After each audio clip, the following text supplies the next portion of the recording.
Both radio stations are extremely thankful for your participation, and here are two great representatives of both of those great broadcast facilities.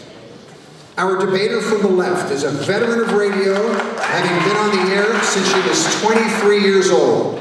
You've seen her on television shows forever, The Today Show, The Tonight Show, hosting her own television shows. She hosts Morning Drive here in Los Angeles at KTLK, Stephanie Miller.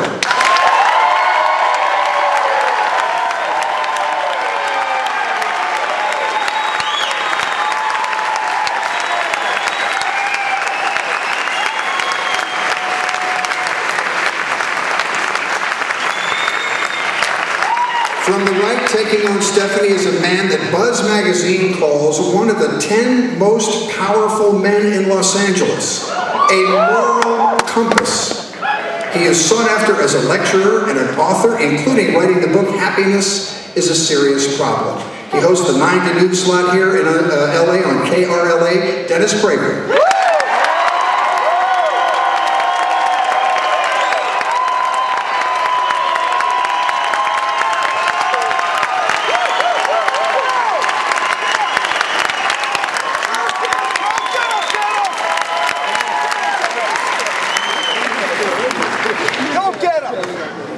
All right, help us out, keep in your seats, and I also want to say on behalf of the theater, that the reason I'm saying that is there are late arrivals tonight, so please keep the seat you are assigned so that those late arrivals will have a seat. We tossed a coin backstage outside the presence of both participants. But we had several bonded professionals there when we did it, and Dennis won that toss, so we're going to have the first question. Dennis? Wait, how did I win the toss? I wasn't present then. Well, we had someone who had only your interest in it. Who won tonight's debate and why? This will surprise a lot of my own supporters and those of Senator McCain. I thought it was a draw. If in fact the way in which people will assess it is how did they come across, did they make good points on behalf of themselves, they both did. I mean, it's for those of you who are from the other side and may have never heard me, I may disappoint you in that you may expect something rather obnoxious. And that is the sort of the view, unfortunately, that the left has of the right. And the motto of my show, I have a number. One of them is first tell the truth, then give your opinion. Now, in my opinion, did Senator McCain make better points? Yes. But if I am going to first tell the truth, I thought that it was essentially a draw. There's no question that Barack Obama has the advantage of youth. He's an extremely fluent speaker, even in my opinion, when he says things that aren't fully accurate. I mean, for example, I'll give you an example, where when he says that he is for nuclear power. Well, what he really says is, he always says he's for nuclear power and always adds, but not until we figure out a fully safe way to get rid of nuclear waste. Yes, and I know, right. And I know that some of you believe that that is an authentic statement of being in support of nuclear power. The problem is, we do have extremely safe ways of getting rid of nuclear waste. So the statement is not a fully intellectually honest one. Because we do. France supplies 85% of its electricity to nuclear power. There has been no problem with nuclear waste. First, it's often reusable, and that which is not reusable can be stored incredibly safely. And so the statement, I am for something, not until such time as the impossible happens, and it's not possible to have 100% guarantee on anything in life. It's like saying, I am definitely for freeways, but not until we make sure that there were no accidents on them. Dennis, well, then you're not for freeways. Thank you. Stephanie.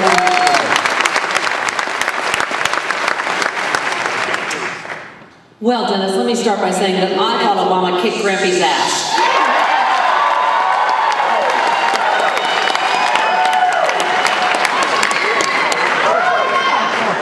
And I have a great idea for nuclear waste. I think we should bury it in your backyard and see how you feel about that.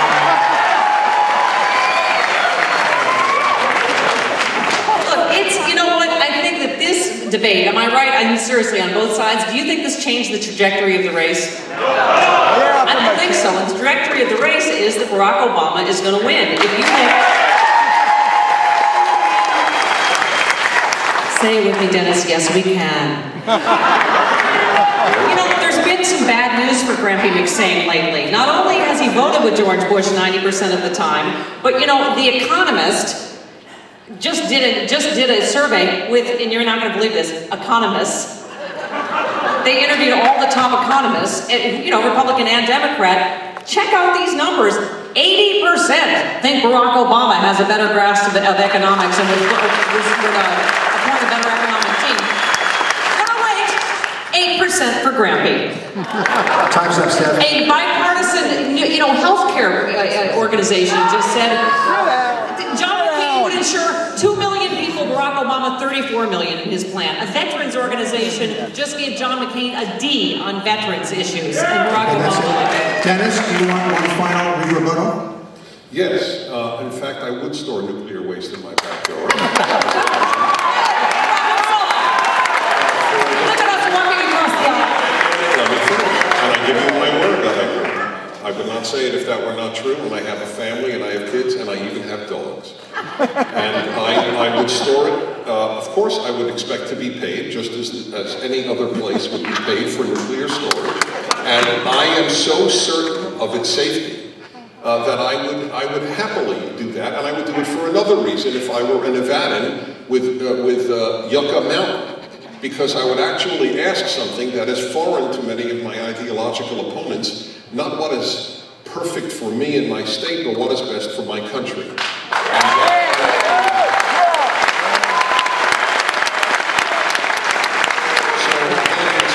As for the trajectory, Barack Obama, inheriting a war that is not popular, should be ahead by 37 points. The fact of the matter is he needed the worst crisis since the Depression to at all go ahead of John McCain. It is not Obama that is ahead. It is that the worst economic crisis since 1929 has afflicted us with the Republican Party in power.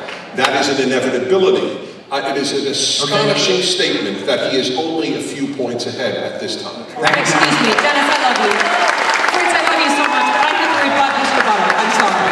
It is not just the worst economic crisis, Dennis. It is Grampy McCain's reaction to the economic crisis, which was the most spastic reaction that even the Wall Street Journal has ever seen. The fundamentals of the economy are strong. You got to fire the SEC chairman, which he doesn't even have the power to do. He suspends his campaign, which he didn't even do. To say he's the one that's getting his bailout done, which he didn't get done. I think the polls have directly been responding to his response to the economic crisis. Hang on. In fairness, Dennis, we're going to let you rebut, but a quadruple rebuttal only gets 30 seconds. What do you think 30 seconds, then on to the next question? I am convinced beyond a shadow of a doubt that if the American people understood the Democratic Party's role in making this crisis, the Republicans would win.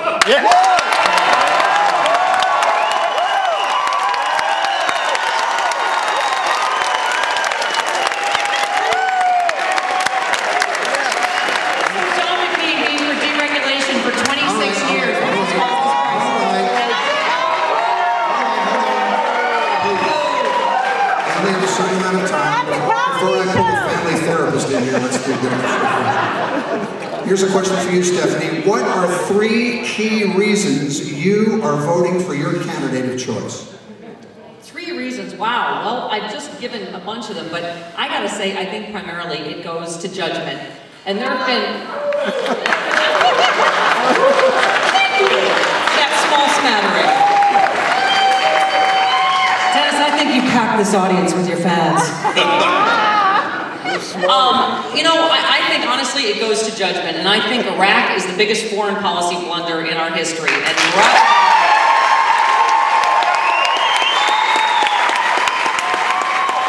seriously, how anyone can think things are going going well with what a Nobel-winning economist calls a $3 trillion war ultimately. This economic collapse, which will result in a $1 trillion a year deficit probably, and think that this president has done a good job or the guy that's voted with him 90% of the time is a good choice for America right now, I just fundamentally disagree with.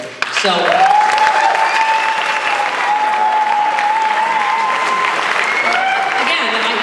What I cited earlier also, Fritz, just, there are bipartisan groups that have looked at healthcare, that have looked at the economy, that have looked at veterans issues, that veterans are giving 6-1 to Barack Obama instead of... And quite honestly, this McCain campaign is not even dirty politics, it is gutter politics at this point. These are lynch mobs that we're hearing. I don't know if you saw the McCain and the Palin rallies in the last couple of days where someone yelled terrorist when McCain said Obama's name, when someone yelled kill him when Palin said his name. This has gone beyond the pale, whatever they were saying.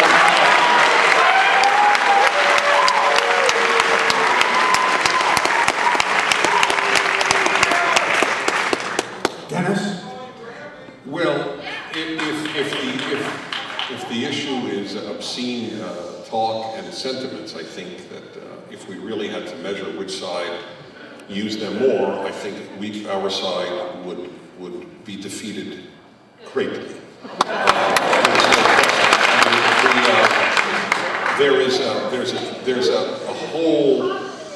There's a whole evening devoted by a one-woman show in Washington, D.C., Sandra Bernhard, where all she does is speak about, well, it's interesting that someone would cheer her, perhaps, the idea of saying that if she walked into a black part of any city, she would be gang-raped, Sarah Palin. Please. This is part of her routine. Let me just say about the yelling.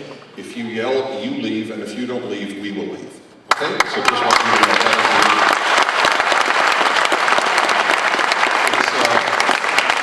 One day the yeller will earn the right to stand here, and then you can yell all you like. Until then, Stephanie and I have earned that right. Thank you very much, whichever side you're on.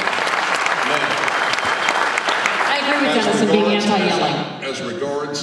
As regards why John McCain, well, I'll give you one thing that says a lot to me. I always say that you can tell the moral character of a person by whether they're willing to take on their own side. The day that Barack Obama takes on his own side, like the teachers' unions, or the unions generally, or the trial lawyers, that will be a great day. Until then, we have a history of John McCain taking on his own side, and no history whatsoever of Barack Obama taking on his own side. Time's up, Dennis. Now, you see, it's a fascinating thing. Either what I said is true, or not true. It's not a booable or a plausible line. It's either true or false. A doctrine that may be somewhat alien to some, but I think is a rather significant one. That is how John McCain has earned his reputation. So much so that a lot of Republicans, including myself, did not vote for him. I voted for Romney, as it happens, and I wanted Giuliani. I'm perfectly open with it. He was my third choice. Okay. Many Republicans did not want him because he does, in fact, leave the Republican tent so often. Dennis, we have no such example with Barack Obama. Dennis, all due respect.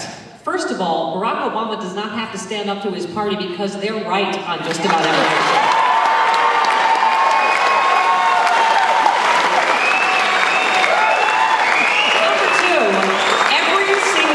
That John McCain has ever stood up to his party on, he has flip-flopped on. Including, what does he call it now, that crazy Kennedy immigration bill, and that crazy Feingold campaign finance. Even bills that he has his name on, he has flip-flopped on. The man has no core values except being president. Okay, guys, we're going to move on to the next question. We have so many, and every one of the audience has filled out a card, so even though we'd like to press these issues more, we better not.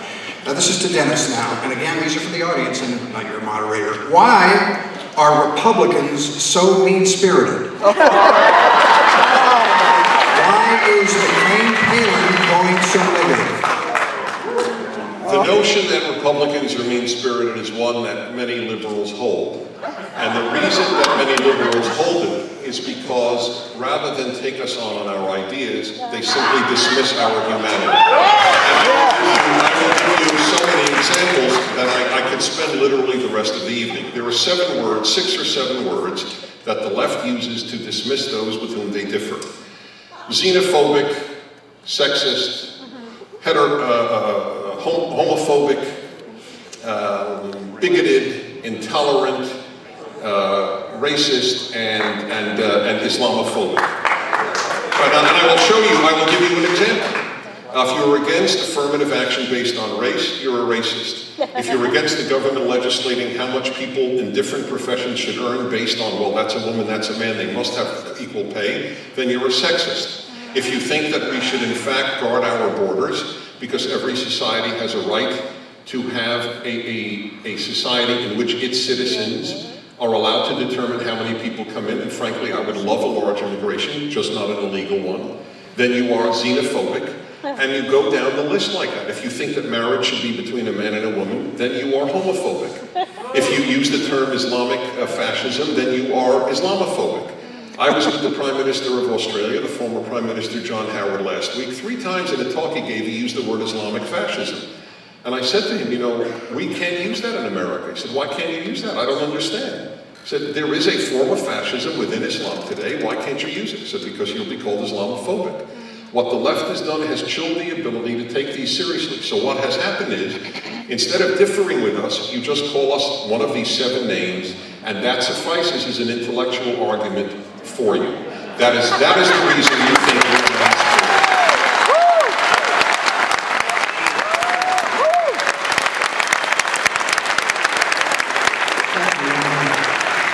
Dennis, let me start by saying you are none of those names, but you're a lot of other names I call you privately. I like him too much to debate him. It's awful. Wow, that could take the rest of the night. Why are Republicans so mean-spirited? You know, it's what I was saying about the tenor of these rallies this week. When you have the candidates themselves saying the things they're saying on stage, is it any wonder that you've got the crowd screaming terrorist and screaming kill him, and the Washington Post reporting today that the Sarah Palin supporters are screaming racial epithets at reporters, you know, telling a black reporter to sit down, boy. This is getting ugly. And, you know, look what's going on out here with Prop 8. This is the same play the Republicans, in my opinion, run every time. If you don't have a job, it's the brown people. If there's something wrong with your marriage, it's the gay people.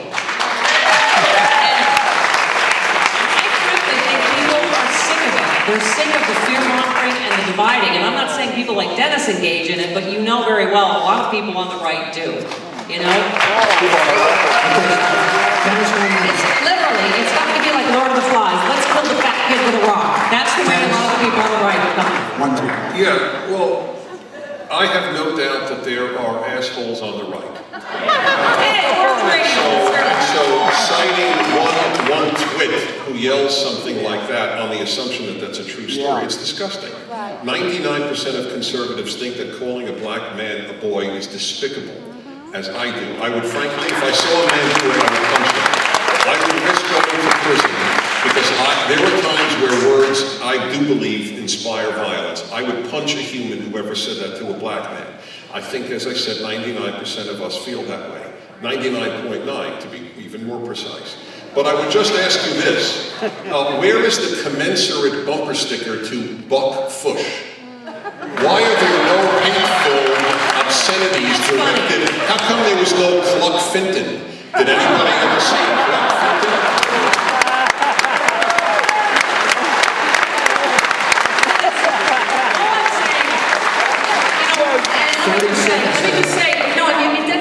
That he doesn't engage in it. Not everybody on the right does, but you know, Dennis, very well that my dad ran with Barry Goldwater in 1964, and I've made the same point that a lot of other people have made, and this is not my dad or Goldwater's party anymore. That, you know, Goldwater was very pro-choice and pro-gay rights on the Senate floor, talked about the undue influence of the religious right on the Republican Party. What does it say in 2008? Hillary Clinton stole Barry Goldwater's line on the campaign trail about gays in the military. You don't have to be straight, you just have to shoot straight. Okay, Steph. This next question is for you, Stephanie. What is the importance of faith in the presidency? We just have to pray that George Bush gets out of office as soon as possible.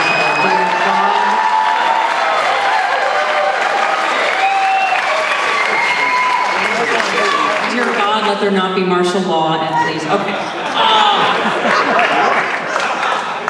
Here's the other thing. Again, I just mentioned about Barry Goldwater talking about you remember one of his famous quotes. He said, "Every good Christian ought to kick Jerry Falwell right in the ass." Again, you can have your own faith, but my dad, for instance, was really Catholic and very religious. You know how I knew? Because he never talked about it, and he never used it politically.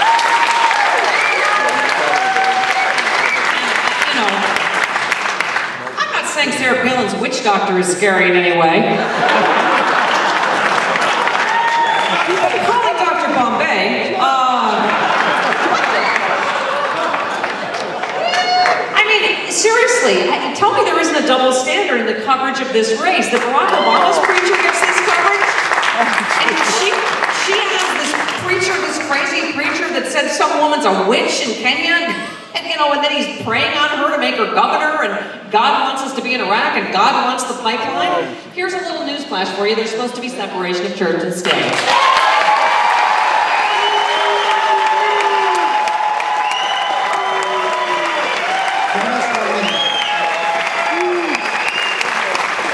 I want to say on this, first of all, allow this Jew to say that the strongest backbone of this country are religious Christians.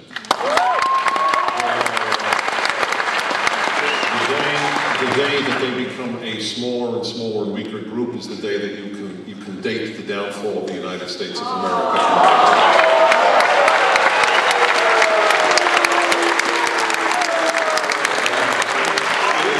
And now let me talk about faith for a moment. Nobody has more faith than people on the left. They believe, for example, that global warming will destroy the world within 30 years. That is an act of such irrationality as only compounded by their belief that DDT should be banned, which has killed millions of Africans who die from the Anopheles mosquito, killing them with malaria. The left has believed in heterosexual AIDS decimating America. If you want to go through faith, irrational faith, no one believes more nonsense than the left. No one.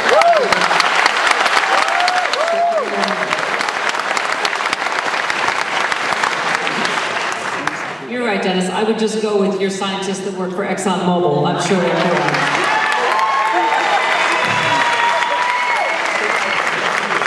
Next question. There is Dennis. a professor at Next MIT. question. I'm not allowed to no rebuttal? Okay. No. We've rebutted the rebuttal already. Here's the next question for you, Dennis. How important do you think Obama's association with William Ayers and McCain's association with the Keating Five are going to be in the election? I don't think either will be particularly significant. There is one difference, though, and that is that John McCain has devoted a good part of his life atoning for his involvement there. He is. It's not laughable. He has. I mean, that's the reason that he in fact engaged in what I think is foolish, the campaign finance reform, which only allows millionaires to run for office. I don't understand why people on the left who want equality would want campaign finance reform. It has only increased the number of 100 millionaires in the U.S. Senate, because if you don't have a lot of money, you can barely run for office in the United States, because if you have $100 million to spend on yourself, you can run, but if you want to give somebody else $100 million, you can't. You can only give them $4,000. This is campaign finance reform, and it has hurt our democracy. I know the word reform makes people on the left feel wonderful, but life is not about feeling wonderful, it is about doing wonderful. There's a very big difference.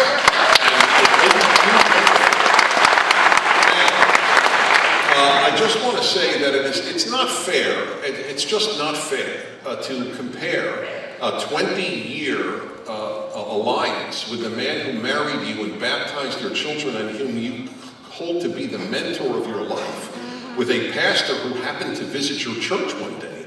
I mean, that's just, yes, you love the word fair, that's not fair. But Reverend Wright was the most significant male in the life of Barack Obama. Does that mean that he agrees with Reverend Wright? No. But is it insignificant? No, it is not. Is a visiting pastor to your church insignificant? Yes.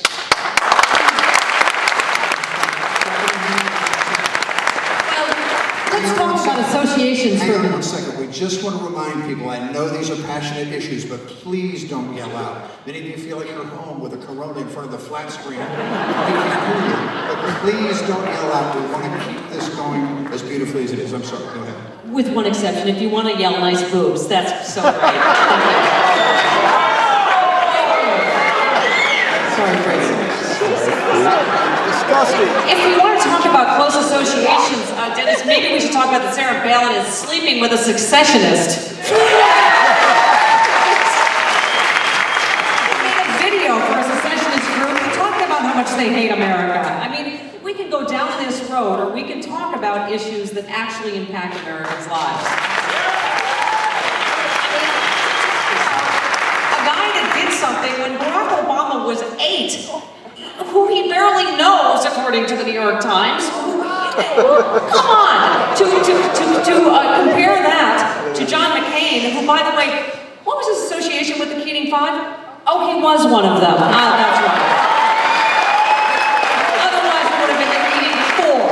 Exonerated on all charges. And it might be a little bit relevant to the whole banking scandal deregulation these days. Anyway, seriously. I mean, is this really going to get one person in this room health care, or lower your gas prices, or help this economy, or get you a job? I don't think so. Dennis Wilmer.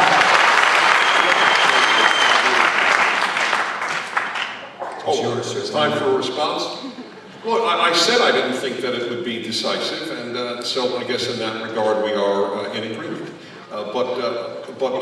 If you want to be intellectually honest, I just repeat, the role of Reverend Wright in the life of Barack Obama you see, I'll tell you, I must Can you be admit, responsible for everything your rabbi has ever said? If my rabbi spoke in a certain way for 20 years from the pulpit, I would be responsible for bringing my children to hear that rabbi every week. Yes, I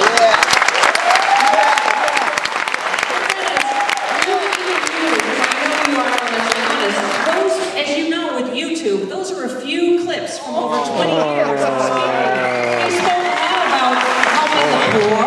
Okay, so how about no clips? How about this? How about something that nobody likes to talk about because the left will say immediately racist, and who wants to be called a racist? But the entire black-centered Christian doctrine of that church is a little scary, and in fact, utterly and totally racist. Jesus was not black. And the portraying of Jesus as black reminds me of two other de-Judaizations of Jesus that have taken place in history. When the Nazis said that he was an Aryan, and when Arafat said that Jesus was a Palestinian. There is something very dark about changing the ethnicity of Jesus Christ.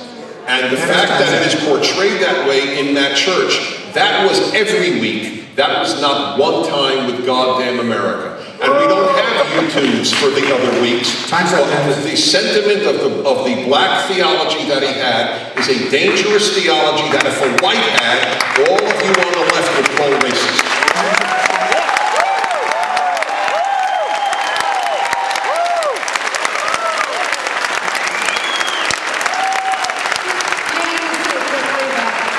Whatever color Jesus is, he's throwing up over this campaign.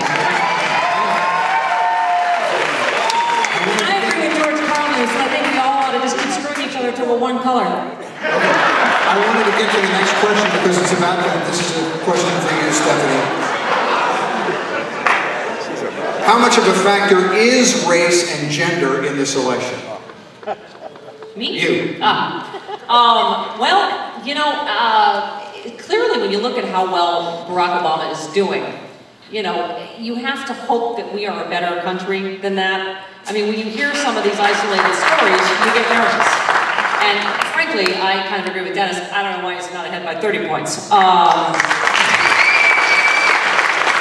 you know, I have to, when you look at the electoral map, when you look at the state by state, when you look at the national polls, I mean, I really, really believe that, that we are going to elect our first black president in November.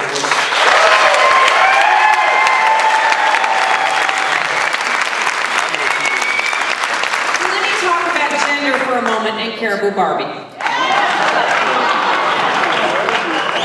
Because, you know, I have a set of ovaries. And I think that I have to say, you know, there's polls that just came out today showing that Sarah Palin, Barack Obama is way ahead with women, that this has not had the effect. Because that, to me, is the whole point of feminism, is, you know, being able to vote for someone that you think is qualified, and Americans don't think she is vaguely qualified to be president of the United States.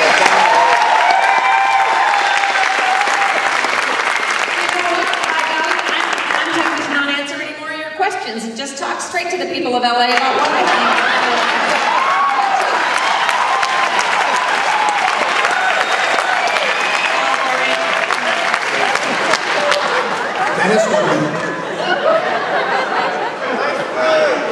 Thank you.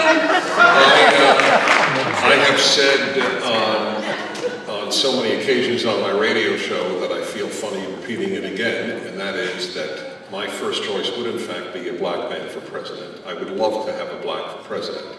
Unfortunately, this black and I don't share many values, so I can't vote for him. But if I had my druthers, I would love a black who shared my values. That's my first choice. I vote on the basis of values. To my mind, your race is utterly insignificant. That was what I was raised as a liberal Jew in New York City. And then, over the course of my lifetime, I learned that liberalism had changed its view on race, that in fact, one was to honor race. I was never taught to honor race. Nazis said honor race. So I never thought that that idea had any moral legitimacy. I don't honor race. I honor culture. I honor values. I do not honor race. Stephanie? And I am frightened at its centrality.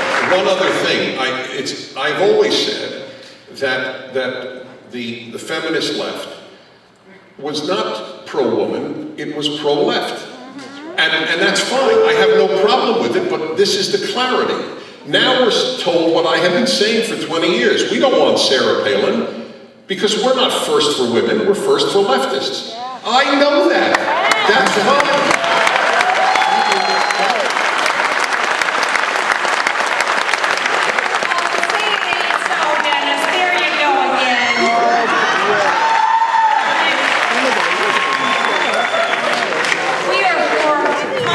Women in the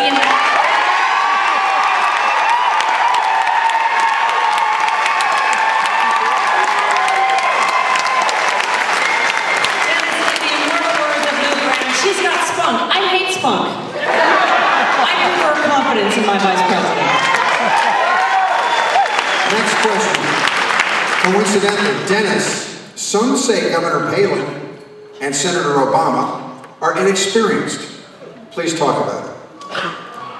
Well, compared to the others who were running, Senator Biden and Senator McCain, there's a lot of truth to that. And in terms of achievement, Governor Palin has a lot more than Senator Obama.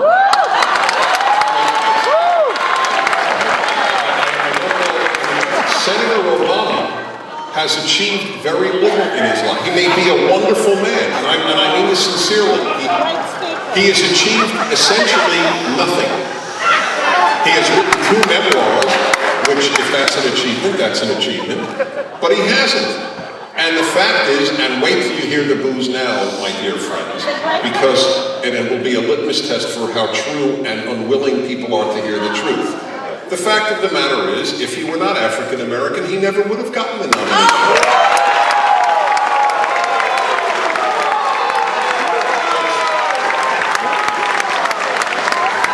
Those who deny that, as Geraldine Ferraro found out to her great regret, those who deny that live in a state of that's a racist, thank you.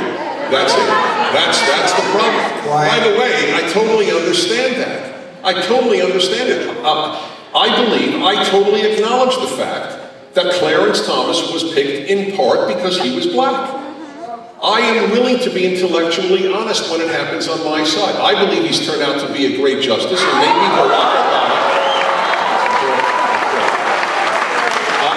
Barack Obama, if he is is elected, will turn out to be a great president. And if he is elected, he will be my president. And you will never find a bumper sticker on my car ever with, well, I guess you can't do it with an O, but with some obscenity reversed in his name. He will be my president because I am a conservative and I honor my country.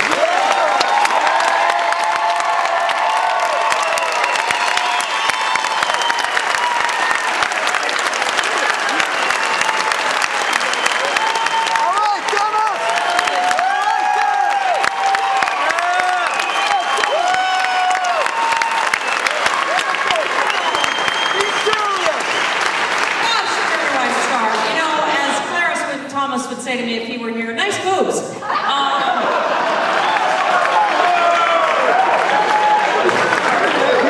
Come on. If you were hiring somebody, would you hire someone like Sarah Palin, who'd been to 5 colleges in 4 years, had been mayor of a town of 6,000, that she left $20 million in debt? By the way, my favorite part of that, you know why? Because she built a hockey rink and they started building it before they bought the land. What did I forget to do? Oh! Governor of Alaska for 20 months, she's already under investigation. Compared to the guy who's been first in his class at Harvard, president of the law review.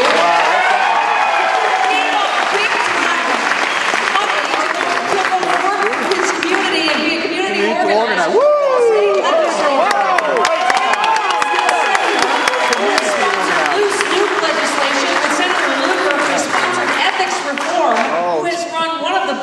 Best-run presidential campaigns in the history of this country.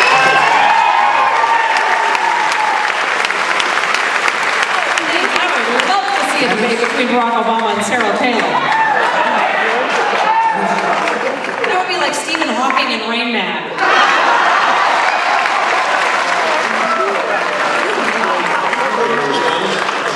Well, actually, if those two applied for a job with me, I would hire Sarah Palin. In fact, if you know why she went to 5 colleges in 4 years, it is because she, unlike Barack Obama, worked for a living, supporting herself. Whereas he was given scholarship after scholarship after scholarship after scholarship after scholarship after scholarship. He went on scholarship. She worked for a living, something that the left taught on behalf of the proletariat, but deep down have contempt for them. Yeah.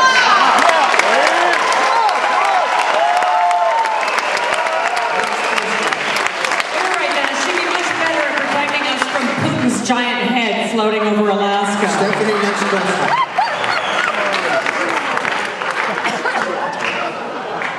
This is for Stephanie. Much has been said about the lessons of Vietnam.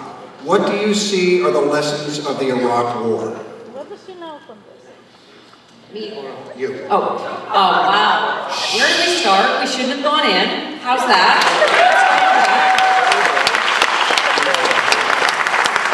And that's the thing you just can't spin, is Barack Obama, when it was very politically unpopular, and you remember that. You remember how you were not a good American if you were against the Iraq War. He spoke out against the Iraq War. As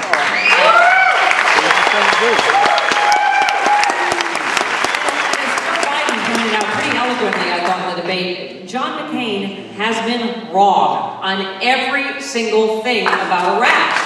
We declared it as liberated. We want money on start with John McCain. I mean, the American people want us out of Iraq. They don't want us in Iraq for 100 years. It's just, it is absolutely, all of these arguments are ridiculous. Fighting Al-Qaeda, they weren't there until we went in. It's been an absolute terrorist recruitment ground, and to me, it is, like I say, it is the quintessential issue of our time. Well, first, to say that it was politically unpopular for a member of the Illinois State Assembly to oppose the war is a different read of Illinois State Assembly politics than I had. A Chicago politician Being on the left, now that's risky. I gotta tell you, that is one courageous fellow. There are a lot of lessons from Iraq. Maybe we shouldn't have gone in. I have said this all the time. The issue, whether we should have gone in or not, is now moot. The question is, what do you do now? That's what mature people actually ask about life. And that is a question for some of the most vicious people on earth would conquer a country if we leave prematurely. I don't know how anybody who is left or right would welcome that idea. The New York Times acknowledged there may be genocide if we leave, and we'll have to deal with that then. That was a New York Times editorial. But if I may invoke the fact that I'm a Jew and a member of the U.S. Holocaust Memorial Museum Board, and take this stuff very seriously, I don't want to make a genocide possible. And that's what would happen. What is there to learn? Well, we made a lot of mistakes. And those mistakes were acknowledged by one Republican who really did, in fact, invite non-popularity, and his name is John McCain. And that man said, we are not embarking on it right. And let me just tell you something, there's a cliche. Don't How stop. much? Time's up. Time's up. Sorry. The Iraqi government wants us out. That's all I'm saying. Okay, next question, Dennis. Yep. As an American, what's worth dying for? What's worth the sacrifice of American lives? Well, there are two parts to that. One is what as a human is worth dying for, and then specifically what as an American is worth dying for. I think that it's most important to acknowledge at the outset that there are things worth dying for, and therefore things worth killing for. I don't think left and right would have a very big argument, most people on the left or the right, that there were things worth dying for. I think that most people on the left, I do not have the same view of you as you do of us, and I acknowledge that there are many wonderful people on the left. I think they're wrong, but I think that many are wonderful. And I believe that a lot of them would acknowledge, of course, if America is threatened, and they didn't feel that Iraq did, and that's fine, but truly threatened, then it is worth dying for one's country. I think most people on the left would argue that. It's worth dying for one's family, it's worth dying for democracy. I think that there are a lot of things that all Americans would agree with. The difference is not what is it worth dying for. The difference is largely when is it okay to kill? That's where I think left and right have a much larger separation between them. I think that the removal of Saddam Hussein, the greatest butcher of his time at that time, was a moral good. Whether it was politically wise, history will have to judge. But was it a moral good? A man who gave $25,000 to every Palestinian family that blew up kids in Israeli buses? Yeah, frankly, I asked this to the Israeli ambassador to the UN, Ambassador Gilliman, privately, and then I asked him, may I publicize this? And he said yes. I said, there are those who say Israel is less safe since we Americans got rid of Saddam Hussein because now Iran is strong. And he looked at me and he said, there are people who say that? You have to be kidding. You think we are less safe in Israel because Saddam Hussein is gone? He said, I can't believe anybody says that. I believe a moral good was achieved by the removal of a man who had rape rooms, where he hired people as professional rapists. I think the world is a better place thanks to his removal.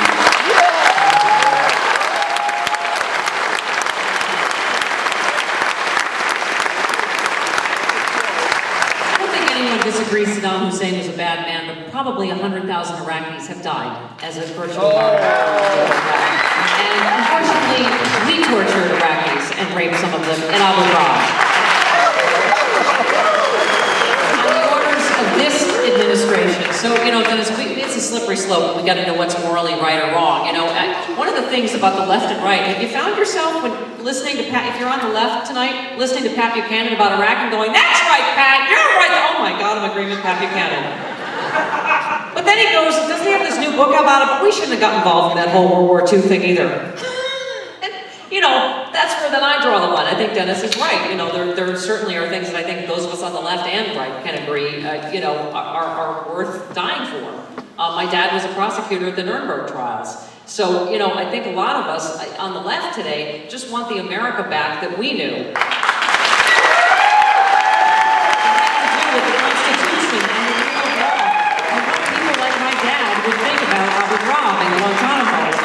what we're doing to the Constitution in this country today.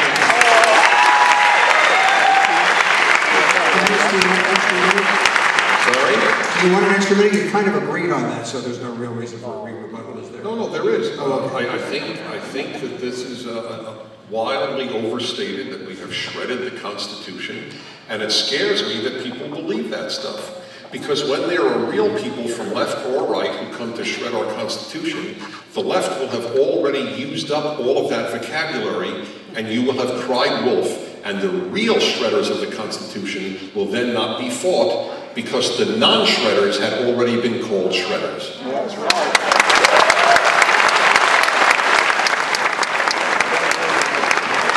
I apologize. The president did not shred the Constitution. He wiped his ass with it.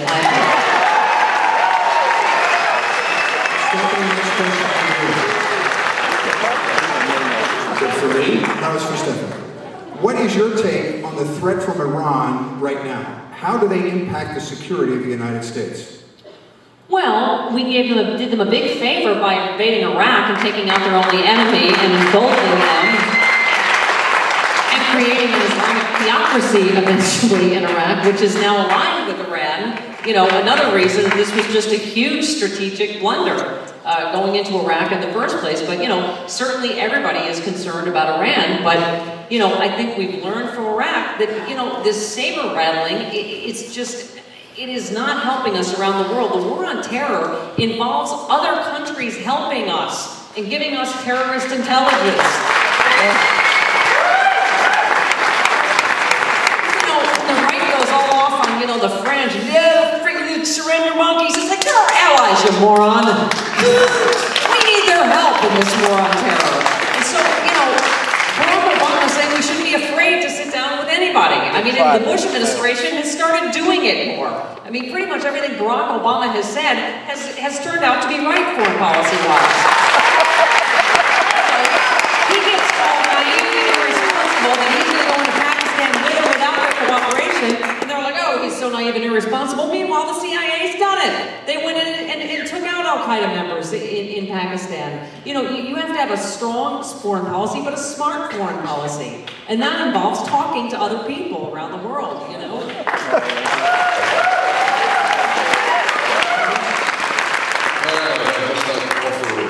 Check that in fact there are more pro-American administrations now in the West than there were when Mr. Clinton was president. It's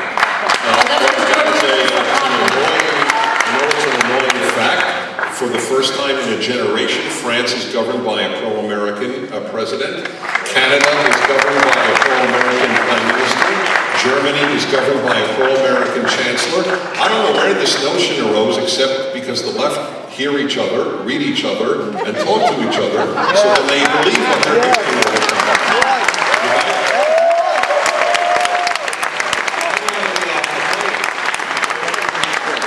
I want to tune into my show a little bit and hear reality presented, I believe, more accurately. We have allies throughout the world, and if you want to be loved by the world, please know this: you cannot be the strongest country in the world and be loved at the same time. For the left, it is and this is a fascinating psychological thing. I think that people on the left want to be loved a great deal. I think that is one of the unifying aspects. I don't. I want my children, I want my family, I want my wife, I want my parents and my friends to love me. I don't expect the world to love America. I want America to do what is right, not to work to be loved. Let me tell you something. If a leader, whether it's a country or a president, wants to be loved, they will fail as a leader. That is not our task. Our task is to do what is right, whether we are loved or not.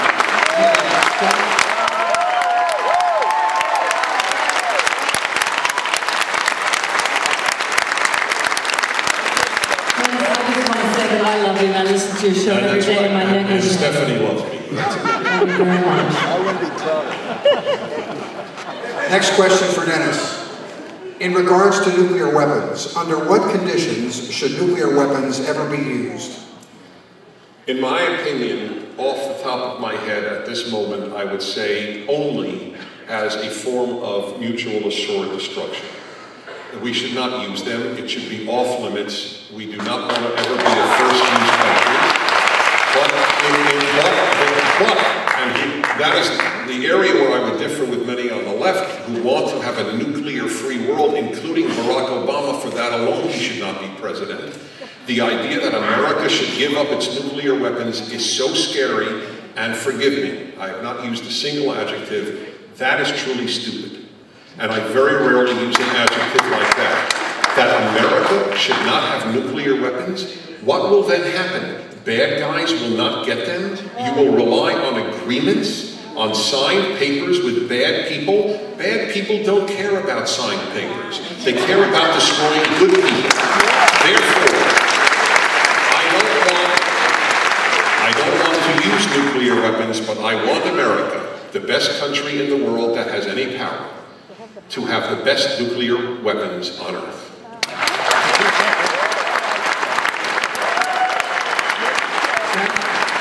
You know, as you guys probably know, I was drinking during the debate, so did I miss the part where Barack Obama said, I want to give up all our nuclear weapons? He didn't say it tonight, he said it off of otherwise.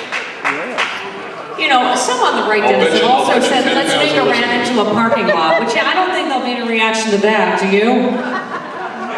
You know, again, this is the hyperbole. Barack Obama has never said he wants to get rid of all our nuclear weapons. Would we all, you know, ideally like a nuclear-free world? Yes, but I don't believe he's ever said that, you know, so.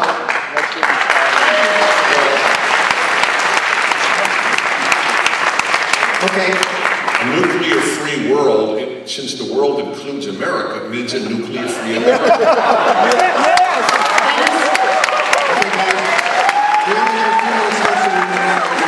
Dennis, imagine there's no heaven, a brotherhood of man. Sing with me. We have to get to the issues on everyone's mind, and this will be for Stephanie.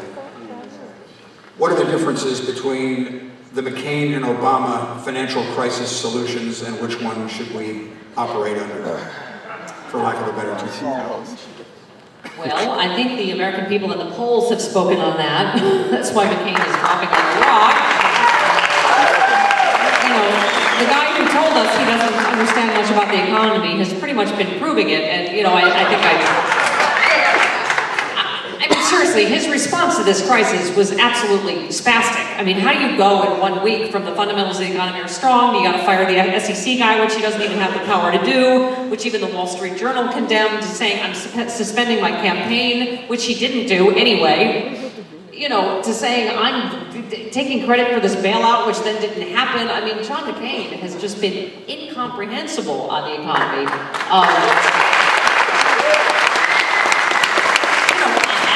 Right-wing publications have talked about, and like I say, I cited this, you know, The Economist, and this is a wide swath of economists, Republican and Democrat, and you know, Barack Obama's ahead about 15 points in the polls on who would be better in the economy. Among economists, Republican and Democrat, like I say, he's ahead 80% to 8% over the other who would be better in the economy. So I think that one's a slam dunk, which is why, you know, the McCain camp is going so dirty now. Dennis? Well, as it happens tonight, not in so many words, so since I'll never make up consciously a quote, Barack Obama also said that essentially the United States economy will pull through, and he didn't use the word fundamentals, but said that at bottom, or whatever the words were, it is strong. And you want, by the way, you do want people who lead your country. They're torn. Leaders have an obligation that those of us who comment on leaders don't have. They have to lead. We just have to comment. And leaders can't just give dark, pathological, or dark pathology reports to the American people. And so they're torn, and I believe both of them are torn in this regard. I don't know what the difference is on the specifics of this bill, because both were for the bill. But I don't think it's fair to say he did nothing. I didn't know what he did till Joe Lieberman, who you can now boo. Joe Lieberman, okay. And Joe Lieberman came on my show to tell me that he was present there and saw what an extremely important role, pivotal role, John McCain played. Okay. I know everyone you differ with. Did he get his tongue out of McCain's ear long enough to say that? Stephanie, 60 seconds. I'm sorry? Oh, I'm done on that. Okay, all right. Steph, here's a question for you. Who's it for? It's for Stephanie this time, I'm sorry. Let's talk about taxes. Obama has proposed raising taxes on people who earn over $250K. What's your take on that? Just Buford, sorry. Weathermen make too much money. Yeah, you know, this is the rhetoric again. That, you know, the McCain camp keeps going over and over. Barack Obama will raise your taxes, will raise your taxes. I mean, literally, I think he said it pretty clearly tonight. 95% of the people in the country will get a tax break under Barack Obama. If you haven't figured out by now that the Bush-McCain policies only benefit the top 1%, and I don't know what to tell you. Non-partisan sources. This isn't the DNC I'm citing. You know, a non-partisan financial group said that when they did a study on this, 4 out of 5 of every American household will get a tax break under Barack Obama. And by the way, every 5th house in America, John McCain owns. So, I think you can see why Grandpa's a little out of touch with his 13 cars and 9 houses. And, you know, I mean, again, I think there's no other way to spin this whole tax thing. It just, we have lived through it, haven't we? These 8 years of the Bush policies. You know that only top 1% big oil is doing well. Look around you. If we don't want to score points, but want to deal with this, I think, honestly, let's say the following. If you believe that a raising of taxes in a recession is a good thing, you're a Democrat. And that's a description, it's not an attack. I think it is the worst possible idea. But you'll say, oh, it only goes to those earning $250,000 or more. Well, a family earning $250,000, a family of 4, if you consider them super wealthy, okay, that's fair enough. And for that, that's all I guess a lot of people on the left need to know. They're super wealthy, they make more than me, so they're super wealthy, or they make that amount of money, and they're super wealthy. I don't care if they're super wealthy. I care about one question. Will it help the United States? An example. They put a tax on yachts years ago, a luxury tax. After all, who owns yachts? Believe me, not people who earn $250,000. People who earn millions of dollars, generally speaking, own yachts. That was a luxury tax. What happened was that they started buying yachts abroad, and they started firing the workers who made yachts in America. So they dropped the tax after all of the crushing results of the luxury tax on yachts. I don't know why anyone with good sense would think raising taxes in the midst of a recession that could possibly even be a depression is a good idea. It is a terrible idea, and it will hurt the United States. But for those for whom taxing the rich and redistribution and equality are the highest values, it's worth doing. I don't believe equality is the highest value. I don't. I fully acknowledge that. I don't. I think equality of opportunity is a high value. Equality of result is irrelevant.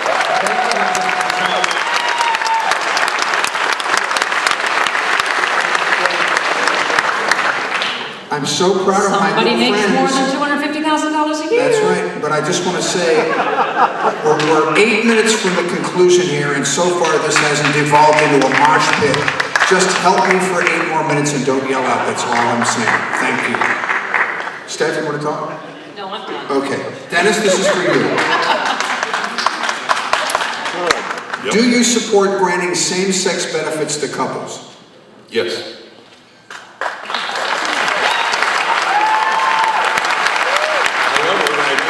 Same-sex marriage.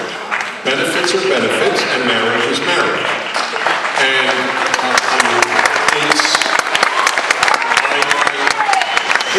this is a wonderful example of compassion versus standard. So a way of understanding the difference between left and right. The left is very big on compassion, and compassion is a beautiful value, but it's a terrible value for making social policy. An example, compassion directed the Democrats to order banks to lower their standards for loans. This was done in the name of compassion. And so that poor people will have a chance for the American dream and buying a better house.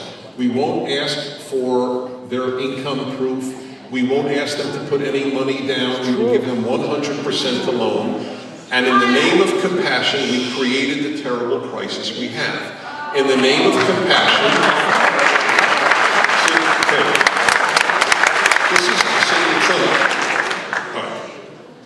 the time is limited. I want to just give the part of the analogy that I'm raising here.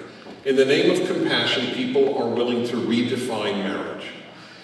There is no civilization in history prior to the last 10, 15 years that ever had male-male or female-female marriage.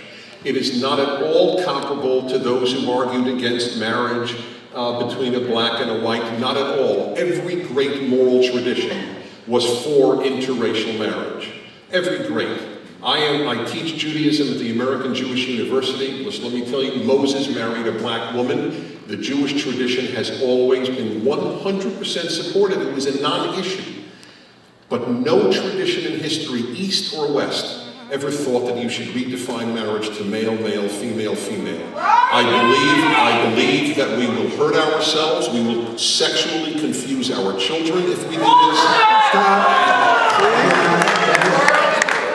Good, Dennis. There is one I'm sorry, straight couples either beating each other up or getting divorced, that doesn't confuse children at all. Most of the foster kids that are adopted by gay couples, it's because some straight people somewhere screwed up.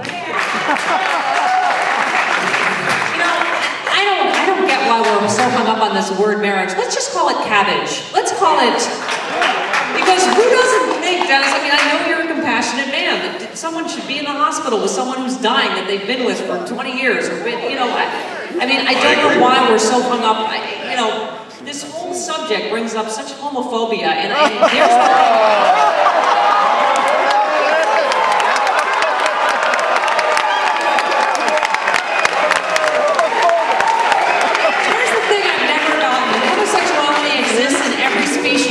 Homophobia only in the human race. I don't think bulls stand around going, look at Philippe, what a femme, let's gore him. And seriously, with all of the problems we have facing our culture, is this really the biggest problem in your family, whether gay people people that love each other are able to get married?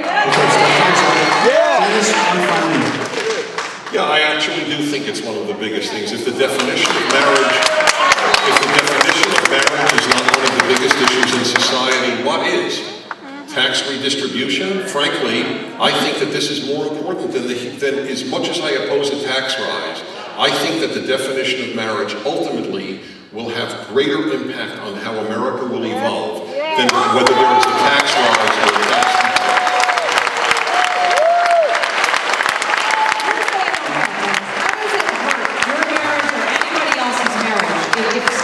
People that love each other are able to call it marriage. I never said that. How does it hurt anybody's family? But you're asking a question against something I never said. I'll tell you a consequence.